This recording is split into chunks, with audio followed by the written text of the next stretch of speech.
Chris Brindley MBE, how are you? I'm absolutely wonderful, Simon. Thank you for asking. Absolutely delighted to be joining you this wonderful sunny Friday morning. I cannot thank you enough for joining us. I've done my research, I've read your resume, I know exactly what you're doing. The fact that you found time to talk to us is just brilliant. It's just brilliant. So thank you. I'm going to make the most of it, if I may. Simon, I think reality, what a wonderful cause, and I'm just absolutely delighted to be supporting and you being able then to support lots of other people. I just think it's a wonderful thing that you're doing. So I'm delighted to be here. Thank you very much. And it's people like you that people look up to and take note of. So any messaging that we can get from the top, as we all know, culture comes from the top, is really powerful. So look, we'll delve straight in. What are you making of this situation? I'm an optimist, and I look at this as an opportunity. The one terrible thing about it is so many people have lost their lives, which if I could turn back time, that wouldn't happen. But I am looking at it as opportunity, and there are difficulties, and I'm not going to try and shy away from that. But what you focus on grows, and what you ignore tends to wither away and die. So I want to on positive belief that this is a temporary situation and we will come out of it. And history shows that we come out of crises over a period of time. So I've chosen to look at the opportunity, which is just think about resetting. I'm coming out of this healthier. I've eaten better. I've drank less. I've done more exercise. I've been in the garden, which we might talk about later, because I think that's a good way of having good levels of activity. And I've done new stuff. I mean, I've discovered podcasts both as a listener and as a guest, which I'm not so sure I ever would have done. So I'm keen to look forward and look at the opportunities, as I say, but without, out of hope, the tragic loss of life. Yeah, it's interesting that you almost go straight to healthier and exercise. It's a time where we may have more time on our hands, and we have a government directive almost to go out and do exercise once a day. Yeah. It was lovely running around the quay because I saw people in ill-fitting sportswear, shorts that they've obviously just got out the drawer from 4 years ago, and you think fair play, you're making those first steps. And parents going out on their bikes with kids and stuff. There is like you say, it has been tragic what's happened to a lot of families and individuals. But all you can do, I suppose, is control what you can do in the time. Yeah, Simon, I have a background in sport, and we talk a lot about control the controllables. And I also talk about event plus response equals outcome. And we have no control over the event. However, we have 100% control over our response. And therefore, I think it's about positive choices about what can we do in this situation. So I think there are lots of people who will talk about spending more time with their children, sitting down and eating together for the first time consistently for many years. Some people will have welcomed the absence of a daily commute and the opportunity to see their children grow up. So again, event plus response equals outcome. People who've chosen to have a positive response and look at controlling the things that they can control and not watching too much news. I just don't think that's helpful to anybody. Watching box sets or just drinking or eating, there's a great chance to choose some different options, and I've spoken to lots of people who've made that choice, and as I say, they're coming out of this situation that bit healthier, that bit more connected with the children, people checking in with people. That often the busyness of work and life means you haven't done it. So relationships will be better. I suspect there'll be one or two that perhaps aren't, but again, it's about what do you want to do, and choose to be more tolerant, to be more understanding, to be more helpful. All of those are choices that we can all make. Yeah, and I spoke to a work colleague last night, and it was about, 6:30, 7:15, And I said, look, have you got 2 minutes? He went, yeah, no worries, bud. I'm just doing I'm just doing some homeschooling with the little one, a bit of maths. And my first reaction was, do not call me back. Don't call me back. That is so cool. Yeah. And when we go on Zoom calls and we say, right, what's a positive thing that's happened this week? No one says, oh, well, I spoke to this vendor or I did that transaction. It's, I saw my kids at breakfast, or I managed to have a run in daylight, which I haven't done for ages. And you're so right about the choice thing. There was a time when we first entered this, when we were all sort of running along with what happened. But then it became a choice, didn't it? It really did. It was almost like giving yourself permission. It's okay. You can enjoy it if you want to. It's up to you. And I think the real opportunities, how do we behave in the future, and what lessons can we learn? I've seen lots of stuff about working from home, and I've read some stuff where bosses say you're never working from home again because your kid popped in a Zoom call, or your dog or your cat appeared. I say, so what? The fact that the cat, the dog, or the kid appeared, isn't that cool?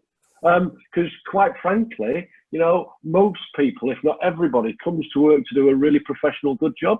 So you sit there and go, I'm still going to be productive, even if the kid popped in and, asked me for a cup of tea or, an ice cream. I don't care. So, that bit about recognizing colleagues as authentic human beings that have wonderfully diverse lives. So I'd be sitting there going, Zoom, that has gone from 10 million calls on the 1st of March to 300 million calls by the 30th of April, is a way forward. Of course, we would want to go back to work and spend some time with our colleagues. That's part of our social DNA. But actually, a couple of days a week, being able to have breakfast with your children, drop your children back off at school, and get back and be really productive without lots of interruptions. I just think that's a great way of looking forward, rather than just automatically going back to the old ways. Because, the benefits for bosses might be, I don't need as big an office if I'm not got everybody in every day. And, maybe we agree working from home days, and actually everybody benefits, and we get a chance to refuel our mind and our body and enjoy our children growing up, and more interaction with colleagues. And I sit on several boards. We've had some board meetings where normally I travel to London and I live in Manchester. And actually, because there's not a high level of complexity or sensitivity, I don't see the need ever again to go to that type of board meeting in London. And as a result of that, I will have 6 more hours of time that normally I'd sit down on a train. So, okay, I do some work on a train. But actually, I'm going to use those 6 hours and break them up. I'm going to do some work, let's say 2 hours, that I might do on the second hour of each train journey. But I'm actually going to have an hour doing more exercise, an hour doing some new stuff and learning new stuff, an hour being with my family, and an hour helping somebody else out. So I just sit there and go, you know what a great opportunity to be better at who I am and what I do, rather than just sat on a Vanti train down to London. So I just think we can choose, all of us, to reshape and reposition the future. Well, talk about turning something into a positive. Wow, I was smiling from ear to ear then. Are you suggesting that, the Zoom and this environment, it makes people realize that we're all normal, that we all have lives? What are you suggesting? This is groundbreaking, that people actually are working for other reasons other than just money and to please a boss and whatever it may be. It's incredible. It's a leveler, isn't it? It's nice. It's a time to engage. Well, if what happens as a result of what we're going through means that we take a more humanistic approach, a more holistic approach of being an individual with different needs, different hopes, different fears, different motivations, and really understand that we have family. I mean, I've been listening and joining some calls. Before we do any work, we talk about ourselves. And, let's bring a piece of information that nobody knows about you. Now, let's bring a baby photo. And these are becoming quite regular occurrences, which is we'll talk about us as humans first, and then we'll talk about us as employees second. Because if you have somebody that is happy in life, then you're going to have somebody happy at work. You just, leadership's a privilege. I've seen bad bosses, and I've worked for a few, where when they walk in, you don't know whether they're going to kiss you or kick you. And actually, that is the most horrendous form of bullying, that inconsistent approach, because you're always on edge. And if you're always on edge, there's no way you can perform at your highest level. So, you know, there's eustress, which is good for you. That's the endorphins that spur you on to great performance. And then there's distress, and that's bad for you. So dis is the Latin for out of. So if you've got a disease, you're out of ease. If you've got disorder, you're out of order. If you've got dysfunction, you're out of function. So just getting people to realise what makes us tick, what really motivates us. And motivation is a fluid state. What motivated me when I was growing up in the early part of my working life doesn't motivate me anymore because my circumstances have changed. And again, what I'd encourage all leaders and bosses and colleagues to think about is the person and their life, because you don't know what's going on unless people choose to share it with you. But they're only going to share it with you if they trust that you are going to use that information for the right reason and not the wrong reason. And I'm a big fan of something called Johari's window, which talks about information being in the public arena. The fact that some people wear a mask and actually tell you nothing about themselves, because possibly in the past, that information that they've shared with somebody has been misused or abused. Then there's a bit around the blind spot, and we all have blind spots. It's what people say about us when we're not in the room. When people say, yeah, but I can't affect that. Well, of course you can. What they say about you is usually what they've experienced. So actually choose to have a great relationship. Then the final bit of the quadrant is the unknown. And the easiest way to work out how to deal with the unknown is to go do it. And then it'll be known whether you like it or you don't like it, whether you can be good at it or you're not going to be. So I'm a big fan of that. And ultimately, what I would love is a situation where almost everything is in public arena and it's used and cared for. And that's what I've been seeing in some of the Zoom and team calls, is actually people talking about people, not just about numbers, key performance indicators, deadlines and stuff like that. And I'm really hoping that the holistic approach continues for here until I'm left on this planet. And I could not agree more with you. And the leaders that come in and you don't know whether they're going to kiss you or kick you, that's because it depends on what mood they're in, which means that they're unpredictable and inconsistent. And that's not, they're not good traits either we'll go on to what are good traits as a boss. Well, and again, it goes back to choice and control. So there's a great model called stimulus space response. And the stimulus is something that you can't control. It's that event. And often if you choose not to allow space before your response, it tends not to be a response, it tends to be a reaction. And actually, you know, if you leave good amount of space between the stimulus, then you'll have a good response. Why? Because you're thinking about, if I say this, what would happen? And you actually go through a range of scenarios before you choose a response, because it's the greater the space, the better the response in my experience. So how many times have we been told by a parent or a grandparent or an aunt or an uncle to count to 10 or to sleep on it, right? How many of us, and I was guilty of this in the past, I'm better at it now, have received an email and gone, right, type the response with You're having it. Space You're having it. You're having it. You get it, right? Bang, off it goes. And the moment you press send, you go, shit. And then you live in anxiety thinking, oh, what am I going to get back now? Now, I you know, what helps me is the drafts box. So I still might type it because it's cathartic, but I just don't send it because I sleep on it. And then I read it the next day and go, actually, that's a really poor email from me. Actually, I've interpreted it the wrong way. You know what I'm going to do? I'm going to pick up the phone and have a conversation that says, can we just chat about the email? And then you can pick up the tonality. You can have a deeper understanding. And as a result of that, there's a better response. There's no upsetting. There's no anxiety. Or, you know, in some cases, no disciplinary case to answer because you've not emotionally responded. You've left a good amount of space. You've chosen a positive outcome. You want the relationship still to be strong. You want the issue to be dealt with. You just don't want to fracture the relationship.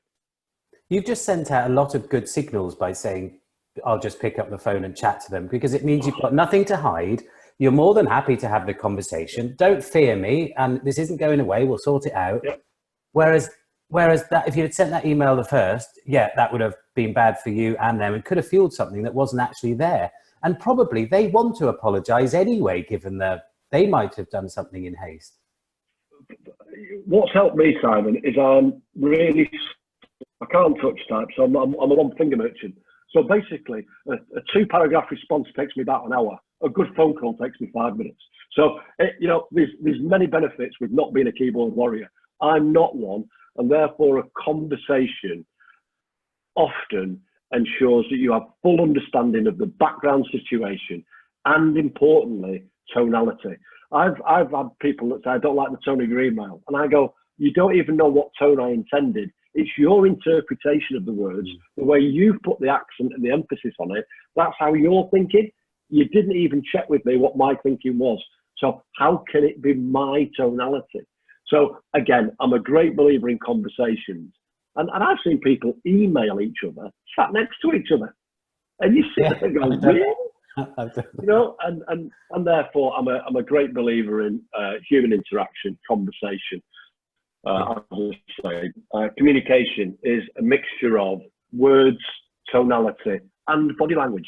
Our non-verbal signals often can say an awful lot about what we're thinking, what we're feeling. And again, great leaders should look to the body language and the tonality, not just the words.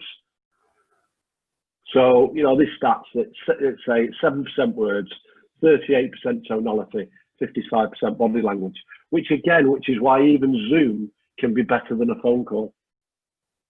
Because often on the phone call, you just get the words and you just get the tonality. With Zoom, you get the body language, and you can, a gasp isn't a gasp of anxiety, it's a gasp of humour, right? And you can see it because you're smiling now, right? So straight away, I'm picking up that it's good signals and we're having a good conversation.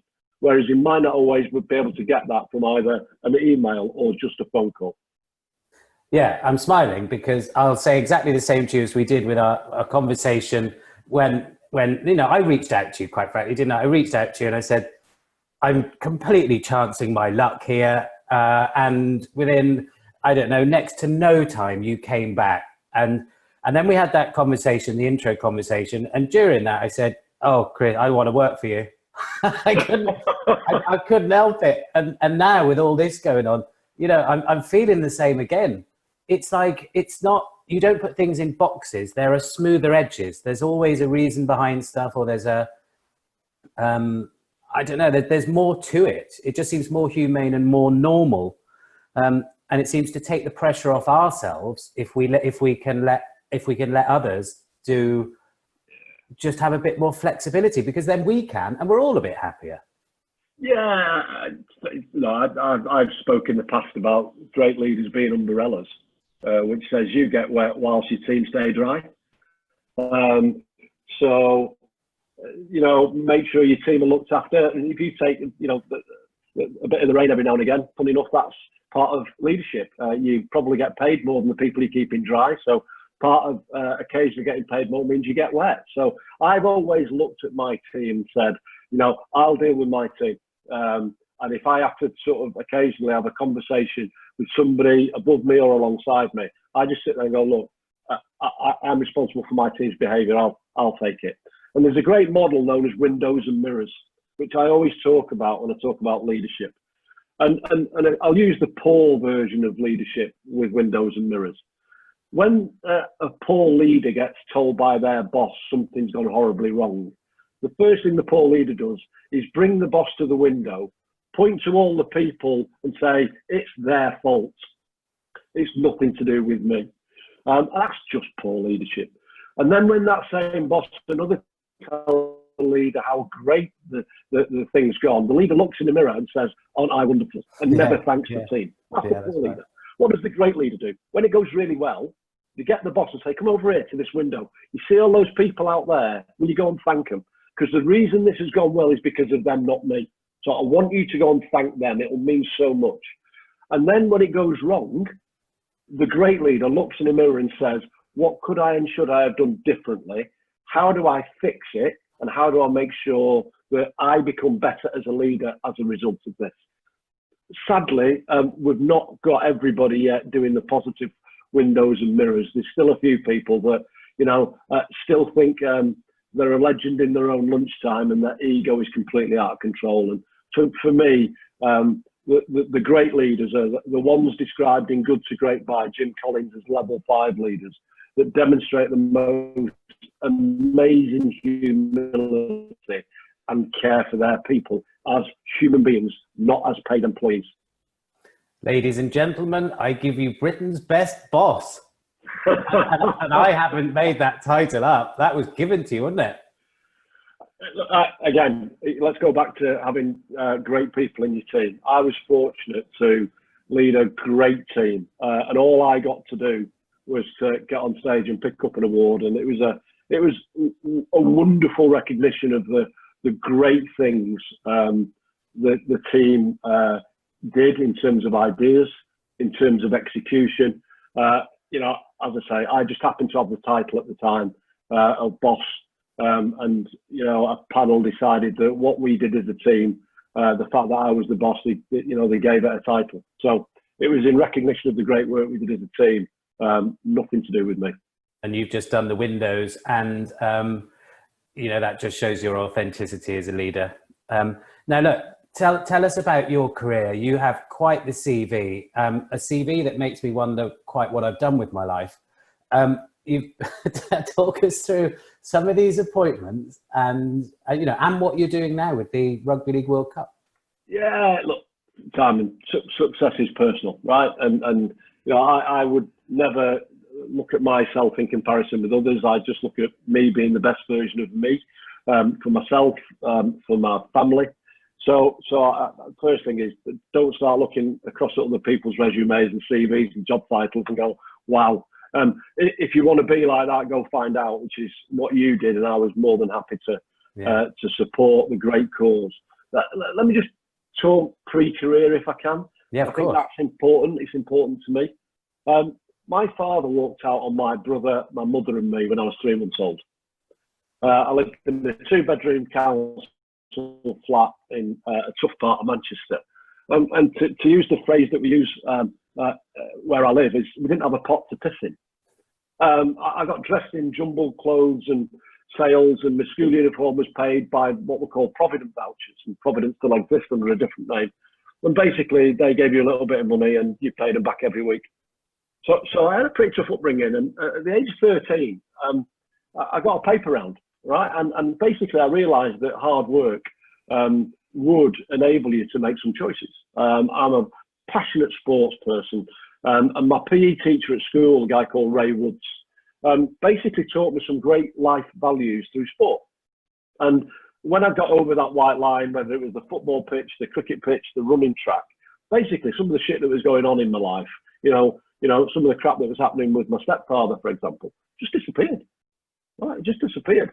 And actually at the age of 13, doing newspapers, working in shops, stacking shelves in the local co-op. I've cut rhubarb, I've picked strawberries, because I realised that hard work does give you some choices. And, I wanted to buy a new pair of football boots. So I went out and worked bloody hard, and I did a potato round. I've done everything. And as a result of that, I wasn't particularly gifted at school. You'd see some pretty low scores in the exams. But I think when I look back now, what sport gave me was something we would now possibly term emotional intelligence. It meant I could get on with people. I could sit and explain. And as a result of that, I got given some leadership roles at school. I was senior prefect. Head boy type stuff. And then I was given house captain, which was the sports. And as a result of that, I had to organise things and organise people. So leadership was something that I got given. It wasn't something I was born skill. And as a result of that, my self-confidence in leading others grew. And I joined NatWest Bank at the age of 18. My first job was to print checkbooks, which was the lowest entry point you could possibly do in a bank. As a result of Ray Wood's values, my mum's wonderful ability to teach me right from wrong at an early stage. She taught me the importance of caring for others. So as an example, if my mum wanted something from the shops, because I was a fast runner, she'd say, off you go. And she'd say, by the way, will you stop at Mrs. Law's house? Will you stop at Mrs. Fanning's house? Will you stop at Peggy Holland's house? And will you go and see if they want anything from the shops as well? Bless. Because you'll have got it and be back before they get the coat on. So as a result of that, I went round helping people. So I carry, you know, my mum is absolutely the rock for me because she gave me everything in terms of love, unconditional love, values, right from wrong, as I say. So I get to work at NatWest. And I remember the first day I walked in and get told me, this is that you got your print checkbooks. And I just said, what's the most number of checkbooks printed in a day? And the guy said, why? I said, because I want to beat it, right? Because I'm obsessed with personal bests. That's what we do in sport. And as a result of that, I worked hard, and I then got promoted to work in personnel. And again, because I had people skills, and that was within a year of joining the bank. And as a result of that, I got to influence some decision makers because personnel selected people who got the big jobs. So with hard work and the ability to influence and get on with people, I've just started to get some bigger jobs in NatWest. And then NatWest went into sales as banks started to do. And I got a job persuading mortgage brokers to give NatWest mortgages, mortgage business. And as a result of that, I went out and some big insurance companies, some big mortgage brokers, and I did well. And I love selling. I'm a salesman. I sell stories, I sell ideas, I sell solutions. As a result of that, I went through the sales routes and eventually became the managing director for NatWest in the north of England and Scotland, which was, 4,500 people, 450 sites, with lots of responsibility.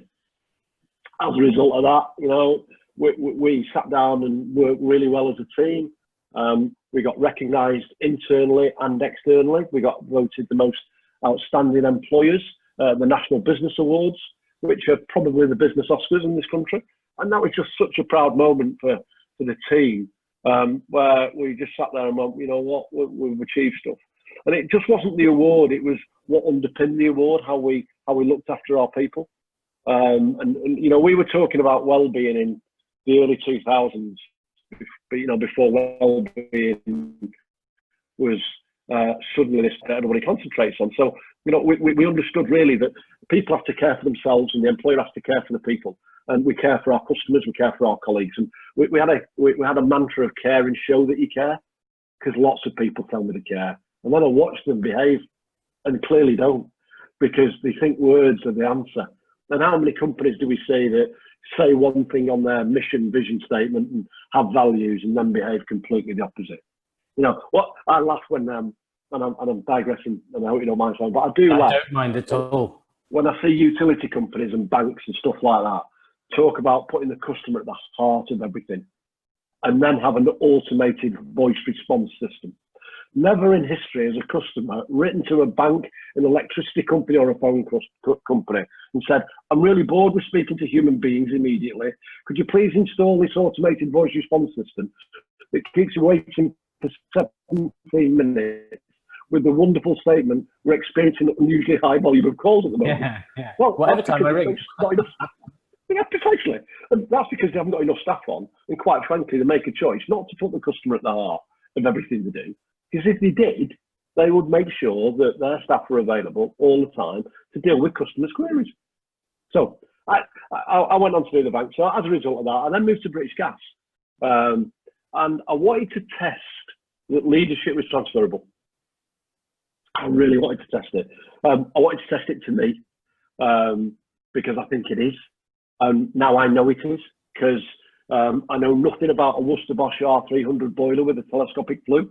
I didn't know then and I don't know now, but that wasn't the job of the leader. The leader was to look at the business, to look at the people, to look at the processes, to look at the customer experience and actually sit down and say, what is it we need to do, my own team and the extended teams that work for British Gas, to say, how can we deliver better? Better for our business, better for our community, better for our customers, better for our colleagues. What would the measures be? What would we see? What would we hear if we knew we were being congruent to those values? And I talked about being professional. I talked about being excellent. and I talked about being admired. And I'd encourage everybody at the end of every day to ask themselves, did I achieve? Was I professional? Was I excellent? Was I admired? And one last question, who did I make better at their job today? And those are the mantras I look at. And then as a result of that British Gas experience, I got asked to go and join Metrobank. Metrobank was just a most amazing 4 years, because everything I believed in, Metrobank believed in as well. So in terms of automated voice response, opening the stores at 8 o'clock in the morning on a Monday to Friday till 8 o'clock at night for a bank. Now the banks that I'd worked for, and tried to change but couldn't, waited for all the customers to go into work, and then they opened the doors. And just before all the customers left, never understood that. They closed the doors. Yeah. And then we turned around and said, well, if you want to do business with us, come in your lunch hour. As they then let a load of staff off for lunch. And at weekends, well, weekends, and Metrobank opens 8 till 6 on a Saturday, 11 till 5 on a Sunday. And just for the fun of it, for the hell of it, because we put the customers first, we open on bank holidays when banks should be shut. And that was just a great experience. We allowed dogs in our stores because people love the dogs. You wouldn't chain your kid up outside a bank against a fence, so why would we expect you to do the same for your dog? And we welcome them with dog bowls, with fresh water, with free dog biscuits on the right-hand side of the counter. We had custom toilets, we had baby changing facilities, we printed decals in store, so it only took 15 minutes to open an account, no appointments necessary. And that was great. And people say, why did you leave? Because ultimately I promised myself when I got to the age of 50 that I would want to go and do something that was just following my dream. And my dream is helping others, and a passion is working in sport. So that was my career up to the age of 50 and 1 month. So I didn't achieve my goal of 50. It was 50 in a month, so I failed. I wouldn't beat yourself up too much about that, Chris. Well, look, it's a goal missed. So I'll reflect and see if I can do it next time better. And as a result of that, I started to help others. I became the chair of a sports charity in Greater Manchester that was all about helping people live better lives and live longer and healthier lives. And that again was my mum's instilling of me the helping of others.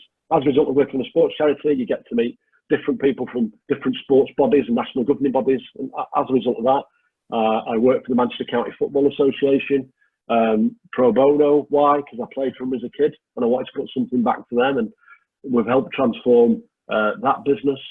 I also support ex-athletes through a foundation called Switch to Play, which is helping athletes transition and get ready for world outside of sport. Because as well as death and paying tax, I can sit there and give a third guarantee for most sports people is their career will end. And they don't know and I don't know. So how do we get ourselves ready for that next phase in our life? So I'm proud to do that free of charge. And as a result of just being in and around sport, I've got the opportunity to join the Rugby Football League. Through that, I've joined the board and then got asked to be the chair of the Rugby League World Cup 2021, which is such an honour and privilege. Then what we're trying to do is unique in the world of sport through this competition. We're committed to being the most diverse sporting tournament ever in history. One of our values is being inclusive. And we're running 3 tournaments in one. We're running a men's World Cup, a women's World Cup, and a Rugby League wheelchair World Cup.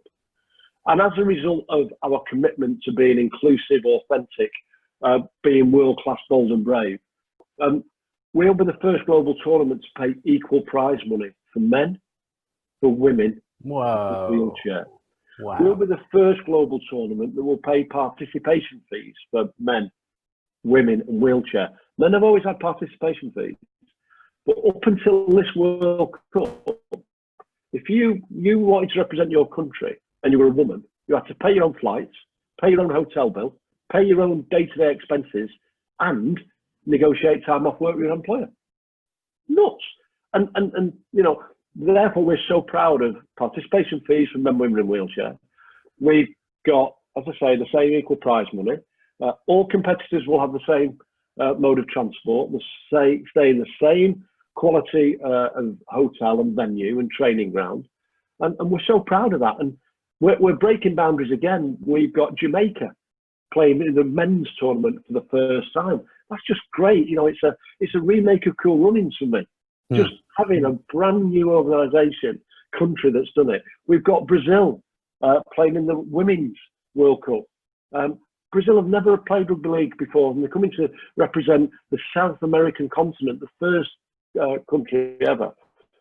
And in the men's, we've got Norway playing in the Rugby League Wheelchair World Cup, which will be the first Nordic company.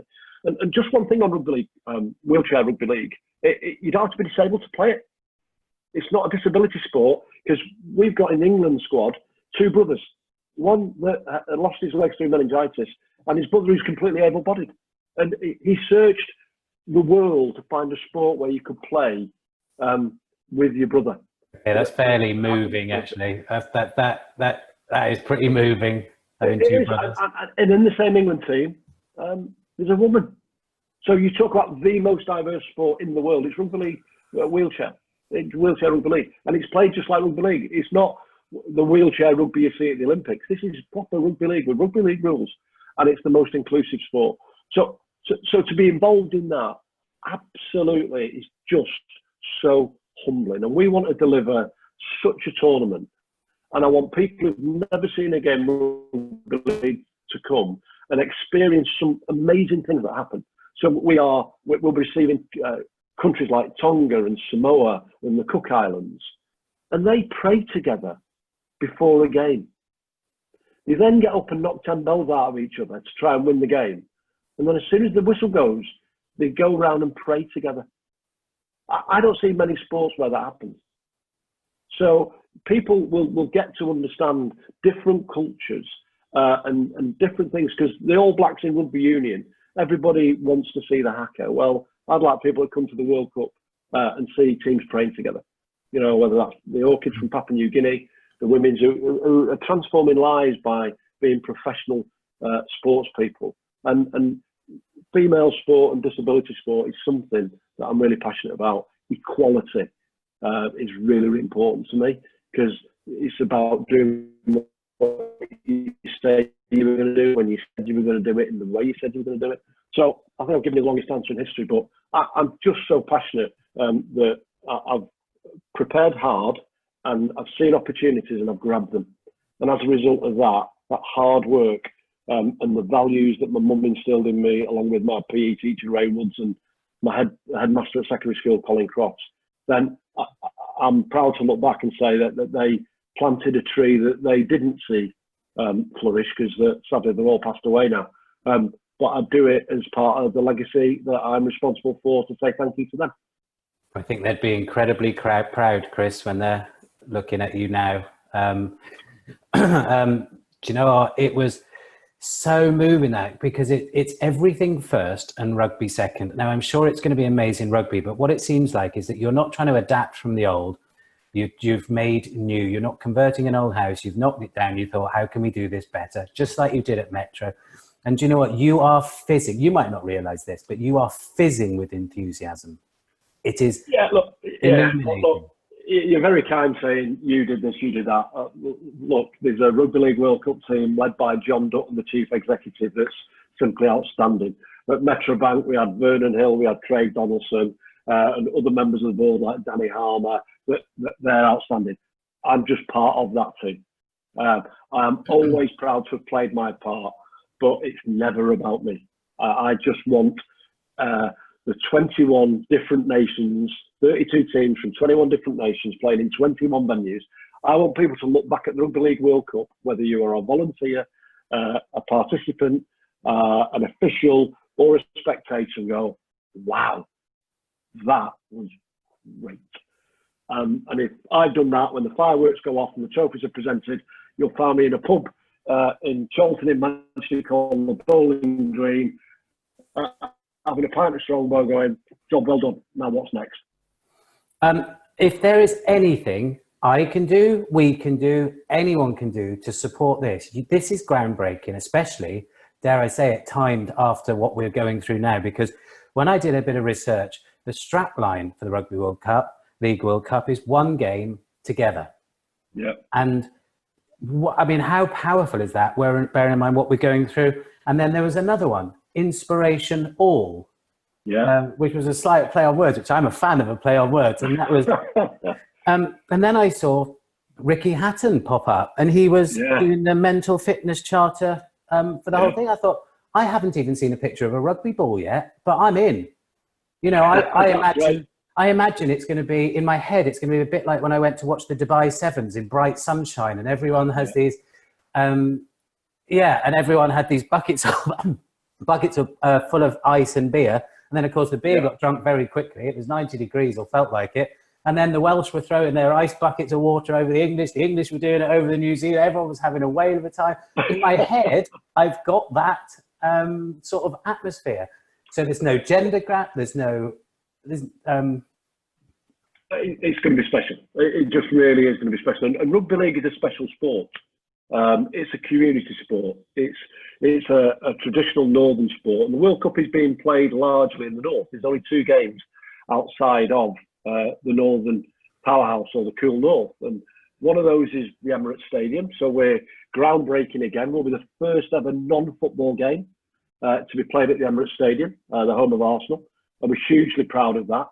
And the second game that's not going to be in the north is going to be played at the Ricoh Arena in Coventry, because Coventry is the European City of Culture in 2021, and we want to start there. But you mentioned earlier, we're really proud to be the first global tournament to have a mental health charter. You know, we're also our charitable partners, UNICEF, and people associate UNICEF with doing work abroad. We do the most amazing work in this country as well, and we want to highlight the work that we do. And you know, we're playing in places that rugby league hasn't been played at club level before. We're going to Middlesbrough, and we're really proud that we're breaking new ground there. The opening ceremony is going to be at Newcastle. The final is going to be at Old Trafford, Manchester.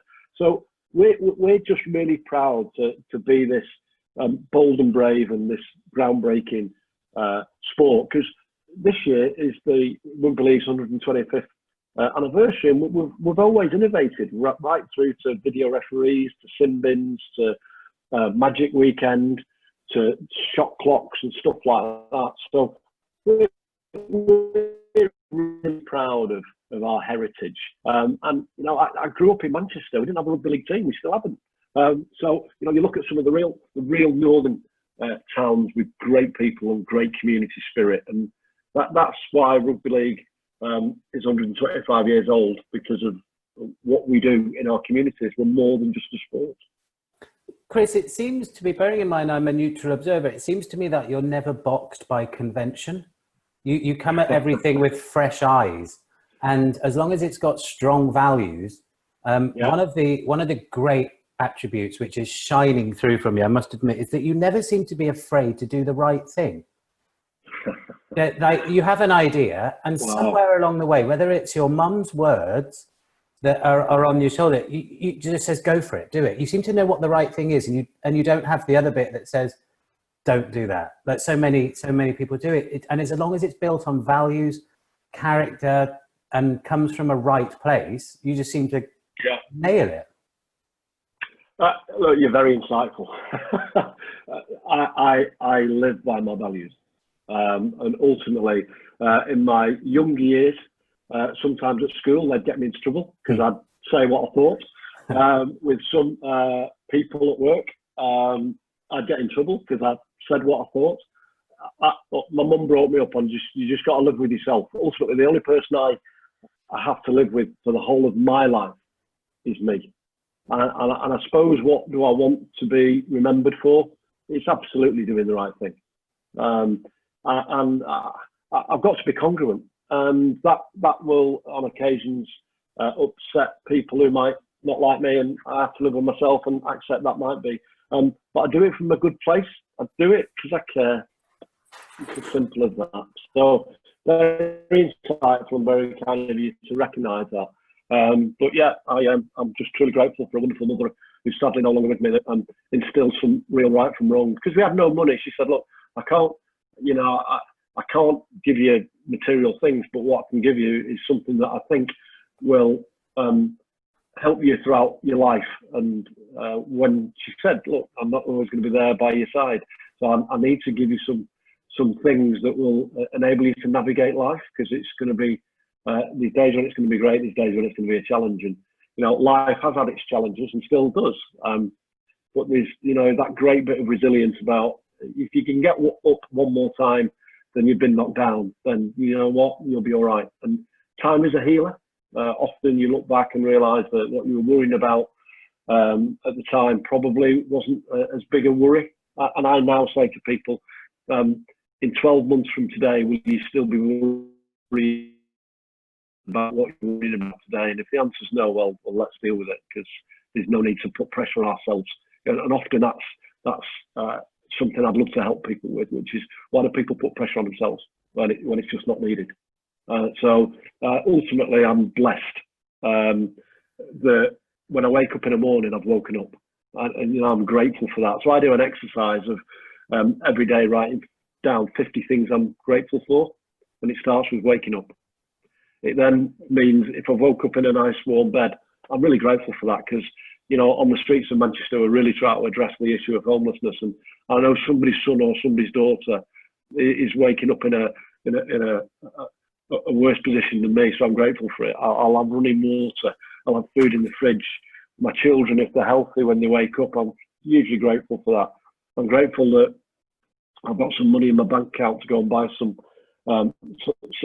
food. I'm grateful that I've got a car. It means I've got transport, I can get out and about. I'm just truly grateful. And I think my background helps. My background really helped keep me grounded about being blessed and grateful for what I've got. And therefore, there's an opportunity to then share it with others, to help others, because I'm fortunate people have helped me along the way. Yeah, you're incredibly authentic. I'll give you that. You inspire people. I know health and well-being is very close to your heart, and you're looking to inspire others. Just before we move on from the Rugby World Cup, when I went on to have a look, you can get tickets now, can't you? Not yet, sadly. Okay. We were hoping to announce ticket sales now, but I just think it wouldn't be right to do ticket sales yet. People, millions are being furloughed. There's the possibility that some of those people then get subsequently made redundant. So we as a board, and I've got a great board that support all of the Rugby League World Cup and what we're trying to achieve, just said, look, it's not right to try and sell tickets for an event. Sport is significant, but not at the moment.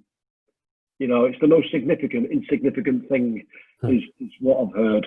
And that's right. So sport will be part of the recovery, but it's not appropriate to sit out there and try and sell tickets for an event when people are losing their lives and there's so much tragedy happening. So we've chosen not to sell tickets yet. I'm hopeful that there will become a time, and I'm really, really aiming for some time this year to get tickets on sale, because I'd like people to have something to look forward to, and therefore I'm hoping to make great Christmas presents for people. And then as we get into the year of the tournament itself, then we really start to build up excitement. So we were hoping to get tickets on sale at the moment, but as I said, just not the right thing to do. No, and full credit to you, but let me know when they do go on, because I'm taking a bus load up. Great stuff. I look forward to it. I think there's going to be a far greater reach to this thing than just rugby league, sport as a whole. This could be a whole festival, a whole celebration of everything. There's from gender, opportunity, ability.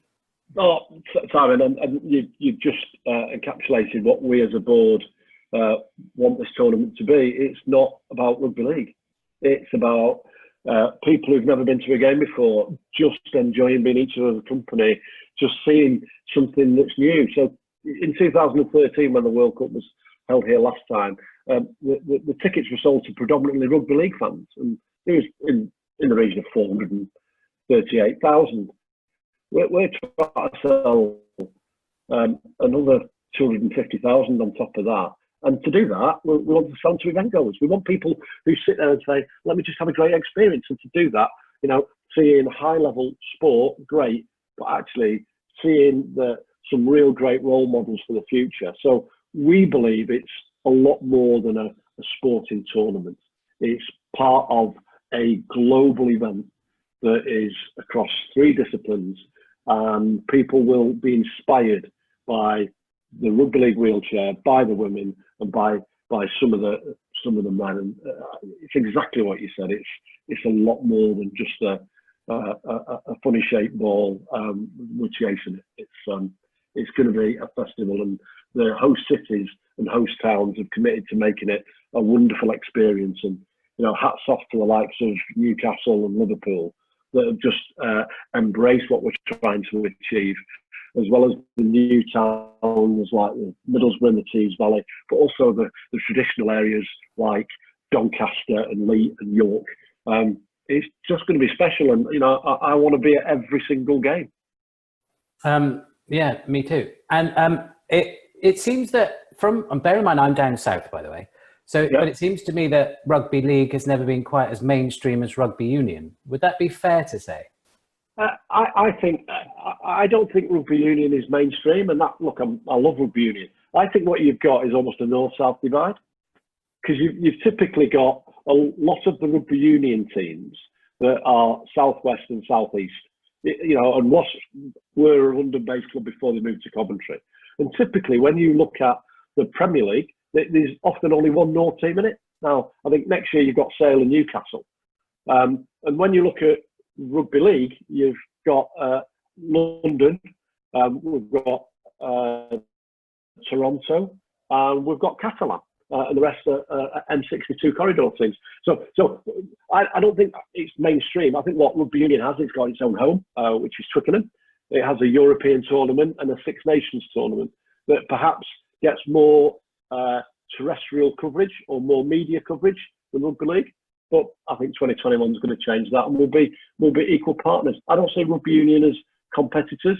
I think it's great that people play a sport, go to a sport, cheer teams on, and have some great social interaction. I mean, Twickenham on match day is a special day, right? You look at the car parks and stuff like that. And but grand final at Old Trafford is a special night as well. So they don't compete, do they? I mean, I look at what Sandy Park and the Exeter Chiefs have done for Exeter. My Lord, getting up. I mean, what is it? 10 years now they've been up, and you talk about values earlier, and you look about doing the right things. I'm a huge fan of the Chiefs. I'm a huge that have just not rushed out, bought success. They've sat there, with absolute values-based decisions, and actually built that club up, not just to get into the Premiership, but actually to then go and compete in Europe and make Sandy Park one of those places no team likes to go. I just think hats off to the Chiefs. A huge fan about a sports club doing it right. Well, you know that obviously Baxter and Tony Rowe were there right from the start as well. So you talk about values and, bringing, yes, we've got to move on as a club and a business, and incredibly good business people behind it. But also we've got to retain some of those values of the share that, where we were before on the old ground, which used to be a speedway track. And we want to keep some of those players, and we want to keep the people who were involved around the management and the canteen, wherever they were. So they've kept. And we see that in rugby league. You look at Leeds and Wigan and Hull and Warrington. Not only are they great clubs, but actually they've got charitable foundations that go out there and play a huge role in the community. And that's why I adore sports clubs that want to go out and not just attract spectators for the Saturday or the Sunday, but actually have people going out, helping the elderly, arranging food banks, doing work with the NHS to make sure that the elderly get flu jabs and things like that, because the brand is a high profile brand and people want to associate with it. So again, sport is important, but what goes on underneath sport, the dividend, as we call it, I think is hugely important as well. And it's great when the likes of Exeter have set out their stall based on doing the right thing. Isn't it amazing when you do the right thing, success typically follows? Success is temporary, success is permanent. So I'm a big fan of people that map out their wider roles in the community. Yeah, and you know, Don Armand has worked with Wellity and helped us out before. And you go into the club after the game, and all the players are just standing around having a beer. They're as grateful to be amongst normal people as we are to have them there, and no one makes a fuss of them. Right. Right. Okay. Look, it's amazing what you're doing, and I know you've got an interest in health and well-being per se. We touched on a great analogy last time we spoke. It involved a lamppost. I don't know if you remember. I do remember, yeah. Part of Wellity is to not just tell people how they can be or show them what they can do. It's to get that pre-contemplation. It's to get the people who are maybe down and out, can't see the wood for the trees, want to be the best, but are frustrated that they can't due to circumstance, illness, or whatever's going on around them. And it's all about the small steps. Yeah. So sometimes sport doesn't help itself because they'll roll out Mo Farah, also Chris Hoy and Victoria Pendleton, and say, there you go, you can be like them. And people sit there and go, but I can't. And actually, it goes back to something I said earlier, which is people should just not compare themselves with other people. They sit there and go, let's control the controllables here. So when I talk to people who have a desire to get healthier, as an example, the last thing they want sort of rammed down the throats is, you know, you can run a marathon, because you sit there and go, it's just beyond my capability. So I typically would sit there and knock on the door and ask them to come for a walk with me, and would walk to the first lamppost, and then would walk back. I go, well done. And they go, is that it? Yeah, I'll see you tomorrow. And ultimately, we recognise that first lamppost is a personal best. And then we sit there and I'll knock on the door the following day, say, come on, let's go for a walk. And actually, we'll walk to the second lamppost. And then I'll walk back home, and they go, is that it? I'll go, yeah. I'll go, but let's recognise you've done a personal best. You've done a +1. And they go, okay, I'll see you tomorrow. And actually, you'll know what's next. We walk to a third lamppost. And you go, that's it. We walk back. And actually, they go, that's okay. I go, great. Tomorrow we'll go to a fourth lamppost. And as a result of that, we'll go for a walk around the block. And I sit there and then say, so congratulations. You've been more active than you've ever been before. How do you feel? I feel really good. Great. What would you like to do next? Well, can maybe I sort of walk a bit faster to the first lamppost next time? Yeah, of course you can. And actually what you create is empowerment. Empowerment that says, I'm in control. Not comparing somebody that runs past you. You sit there and go, were you better today than you were yesterday? Did you do one more lamppost? Yes, great. Now, if I don't come tomorrow, what's your motivation for walking to another lamppost? And they'll go, I can do it. You know, great. So I don't go that next day, and I ask them, and they do it. Why? Because they're empowered to do it. And then I'll sit there and go with them the next day, and we'll do one more. So it's always the +1 strategy. It's always about personal best. And it's always building up confidence in incremental gains. And funnily enough, I get a phone call often 2 years later from somebody saying, Chris, I just want to say thanks. I go, why? I've just run the New York Marathon. I go, brilliant. If I'd have said we're training for the New York Marathon, they'd have gone, no. They'd have been demotivated. Let's remember what motivation, the word means. It's motive for action. And often they want to just be better and healthier. Guess what? Let's do it in bite-sized chunks. And as a result of that, I'll let people discover and explore how far they want to take it. My job is to get them early on to have the belief that they can achieve what they want to do. And Jim Collins describes it brilliantly in his book, Good to Great. He asks the question, how do you move a 1-ton flywheel? So you sit there and you drop your shoulder at it, and boy, it hurts. And the flywheel doesn't move. Now, a lot of people would then give up and say, you can't do it. Well, if you think you can or you think you can't, you're absolutely right. That's a quote from Henry Ford. And actually, you sit there and go, hang on, have another go. And try another go, just move a little bit. And then you go, I've got some mates here. Mates, will you come and help me and support me? So actually, you create this support group around you. And funnily enough, as you get a few mates to support you, it starts to move. And eventually, it moves to full circumference. And what you thought you couldn't achieve, you now have achieved. And then eventually, if you keep moving it, that 1 ton flywheel, you could not move at the very start. You're able to move with one finger. Why? Because you've built up momentum. You've got a reason for doing it, a sense of achievement, a sense of accomplishment. And not everybody runs a marathon, but actually they just keep walking around the block. And for them, that's their version of success. Success is personal. And that's Don't go comparing yourself to anyone else. Just do it for you.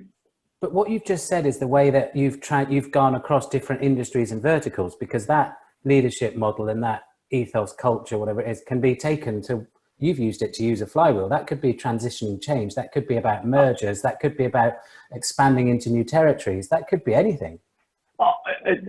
Simon, again, spot on. I mean, you are so insightful because, you know, there's a great model by Elizabeth Kubler-Ross called the grief curve or the bereavement curve. And when I saw that, I adapted it and I called it the change curve. And usually that early bit of change, everyone gets excited and think this is going to be really good. And then you have to try and take action and move the flywheel. And actually, you often feel less confident and less competent. But that's because you're learning something new. You go back to when you first did your first driving lesson, I'm pretty sure it was pretty horrible for all of us. And eventually now we're able to drive without consciousness. So it goes through, there's going to be a dip. And actually what great coaches, mentors, and what great teams do, what great family members do, is support you through that dip. Now, I always share the change curve with somebody on the first day of a new job. And I tell them that it's going to be like this and it's perfectly normal. And it's okay to ask for help because I've told you it's going to happen. And when I show them stages 5, 6, and 7, it shows you getting really competent. I say, if you're going to believe that the dark side, the tough bit's going to happen, you've also got to believe me surely that the good things are going to happen. I've told you it's going to be tough. We're going to get through this together. We're a team. And as a result of that, because we understand that that is perfectly normal, then you're not afraid, you're not scared. I know people who go through some tough times at work and think they can't ask for help because they're the only person going through it. And the answer is no, you're not. Everybody, even me, in every job I start, I know there are going to be days where it's not good for me. I understand that's part of the process. I put teams around me. I ask for help. I think asking for help is the biggest sign of strength. Sadly, we had it drummed into us often at school or by bosses that asking for help is a sign of weakness. It's not. It's a sign of strength. I know when I had my little downtime, I was trying to do absolutely everything with a startup business. And actually what I've realized this time is a true entrepreneur or leader doesn't think they can do it all themselves. They know what they can't do and they fill those gaps with people that can. Simon, the definition of leadership that I use is achieving your objectives through the efforts of others. Yeah. You can't do it all on your own. Employ great people and let them get on with it. Yeah. You don't need to motivate self-starters. You just got to make sure you don't demotivate them. No, you employ them because they're great, don't you? And what you did was you mapped out their first few months and you said, basically, you'll feel like this, you'll go down like this, you'll go up like, right, there's going to be no surprises. I'll deal with you, I'll support you when you're down, I'll look after you when we're up. And that's great. But this is what's going to happen. And I think that's why good coaches and good mentors are important, because they are non-judgmental. Sometimes when you go to your boss, you might have either conscious bias or unconscious bias. Going to somebody that sits there and cares about what you're going through rather than the outcome of a deadline or to work. That's why mentors and coaches, I would recommend everybody to have one. Not just leaders, but everybody. Have somebody you can trust that's non-judgmental, that's going to be an ear to listen to you, sort of maybe a brain to pick on how have others done it, but somebody who truly puts you at the heart of all the decision making and gets the right outcome for you, not having a pre-arranged agenda. When professional coaches and professional mentors care about the individual, they don't care about anything else. Yeah, I know from my coaching, it's lovely to have people like you as a third party opinion coming in, because friends and family will tell you what you want to hear sometimes, or they might be part of the reason why you're doing whatever you're doing. The third party trust means I'm just trusting you. I've only just met you, but I'm trusting you, or I believe in you. Trust and truth. I know that you've got to take a very important phone call in a few minutes, and I'm not letting you go without asking you, Chris Brindley, what is your definition of well-being? I think I'm going to lift it from a great new organisation called Her Spirit, which is all about women and well-being. And I think it's a healthy body, a healthy mind, powered by healthy food. And if you can do some of those, and walk into a shop, and when you get into that shop, choosing something is going to not adversely impact your health, then I think that'd be great. Just having a good approach to mindfulness, to switching off, whether that's technology or television, by sitting down in a park, and social distancing, and certainly the rules that were announced last night. This is perfect for mind, body and fuel, because you can literally go and sit with a friend in a park with a great picnic and actually talk about stuff that makes you both better at who you are and what you do. So healthy body, healthy mind. And actually, I find having a desire to help others actually makes me feel better. So that whole bit, and I think our country's great at that. You look at the NHS volunteers and stuff like that, I think the website crashed, and whenever, people ask for volunteers, there's some amazing people that literally just want to go out there and help others. And that could be elderly neighbours, it could be friends with disabilities. So, Mel, for me, I'd look at the guide that Her Spirit have set out and said it's healthy mind, healthy body, fueled by good food. Yeah, great. And what you've just said about the energy exchange, when you give, you're effectively opening yourself up to be given back to. And I love that term, energy exchange, because that's exactly what we're doing here. We've talked about why you've got values from your childhood and the influence of some very special people that have been around you. We've talked about how you've not just had them, but you've used them. You've not questioned yourself. When you know you're doing the right thing, you push forward, and you're quite happy to redesign, redevelop. And again, you're not constrained in a box, which is terrific. And we can see that coming to life now through Metro, but obviously now through the Rugby World Cup. Look, through all of that, what would be your one, it's quite a big question, Chris, but what would be your one takeaway for anyone that's listening? Could be whether they're through the floor themselves, or whether they're trying to be the next terrific leader. What's one thing that runs through it all? The answer that is always uppermost when I'm asked that question, and I was asked to go back to my old secondary school to present, because the school thought I was, inverted commas, successful. And I said, I'll come and present to the pupils at your school on one condition: you don't tell them I'm an ex-pupil. And the reason I did that is I wanted people to know my story before they just saw the output. And my presentation was called Dreams Are Free. And that's it. Dreams are free. And actually, by taking one step at a time, you can realise your dreams. And I have come from a different background than some people, the same background as others. And we've all had different routes, but ultimately dreams are free. And dreams can come true. They come true by taking a step, asking for help, having some values, having some self-belief, having great people that help rather than destroy, because there's too many people that feel good about destroying people. That's not right. So for me, Simon, dreams are free. And dreams come true. They come true one step at a time. Great Chinese proverb, isn't it? Journey of 1,000 miles starts with the first step. Taking that first step and then taking that other step. Actually, that's how mankind came about. We came out of the swamps and took one step at a time, and look at us now. But we're using wonderful technology hundreds of miles apart to have some really cool conversations about making a positive impact to people's lives. Chris, you make everything seem possible. If you think you can, or you think you can't, you're absolutely right.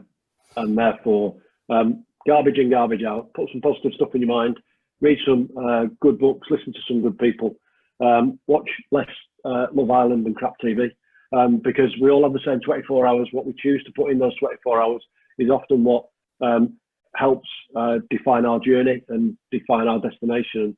You know, I choose to use almost every minute. If you get an email from me, my sign-off says Carpe Diem. Brindley's don't have a history of living long, so I'm going to make sure that every minute I'm around, I'm going to help others and enjoy doing it. Yeah, and you make it clear that it's the people around you as well can motivate you, and they're incredibly important, aren't they? Is there anything else that you would like to add before we sign off? No, I just want to wish you all the very best. I think I think, you know, the launch of Reality is really, really important, I think, for as a movement, for communities, for individuals. And if there's anything more I can help with, then please don't hesitate to ask. Well, I am sure our paths will cross again. I very much hope so. Where can people find you? Where can people find... So funnily enough, I'm not on Facebook, I'm not on Instagram. If people TikTok? like to, sorry? TikTok? No, definitely not. To use LinkedIn. So I'd be more than happy to accept invitations from anybody on LinkedIn. And if people have got questions or need any support, then that's probably the easiest place to find. Right, and I can say for everyone, that's exactly what I did, and you came back. Chris Brindley MBE, it's been an absolute pleasure. Thank you ever so much for your time. Absolutely, my pleasure too. So you look after yourself, and we will catch up soon. We will. Thank you very much. Take care. Thanks. Bye. Bye.